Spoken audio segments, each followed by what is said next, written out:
Hi, and welcome to this week's Dickman Farms Smart Gardening Tips. This week we're going to talk a little bit about what we can do in the middle of April. And one of the things that we can do is start your vegetable seeds indoors, and even some of your flowers. Some things that you might choose to start indoors right now would be things such as tomatoes, or peppers, or even the cole crops, which include things like broccoli, cauliflower, and those types of things. Things that actually like to get up, but they like these cooler temperatures. So, once you've chosen some of your seeds you're going to plant, the next thing you want to do is find a good seed starting mix. So something like this, that's actually labeled for seed starting, would be perfect. And how big a bag you're going to get is going to depend on how ambitious you're going to be in the garden. You're going to seed into trays like these Jiffy pots here.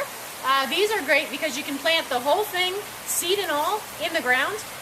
Or you can use some of these seed starter trays, which gives you a few more at a time. A little bit smaller root section, but you get a lot more plants to be able to be seeded in a container at once.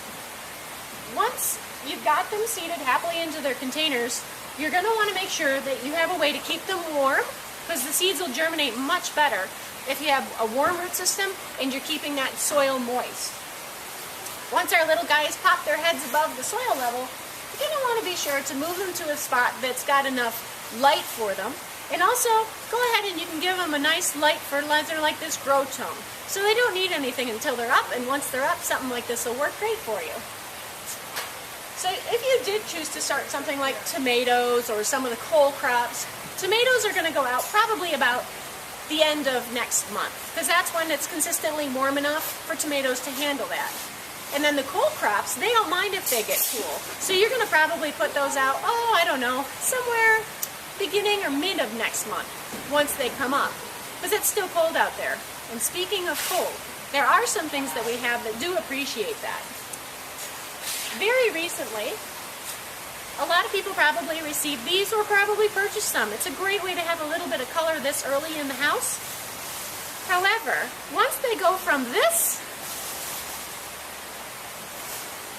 to this, don't despair, because what you can do is actually clean them up a little bit. So you're going to get rid of these dead old flowers, and you can get rid of those, and then you're going to keep these greens actively growing, because once it is consistently warmer outside, they can be transplanted outside where you can enjoy them from year to year. So until we see you again, happy gardening.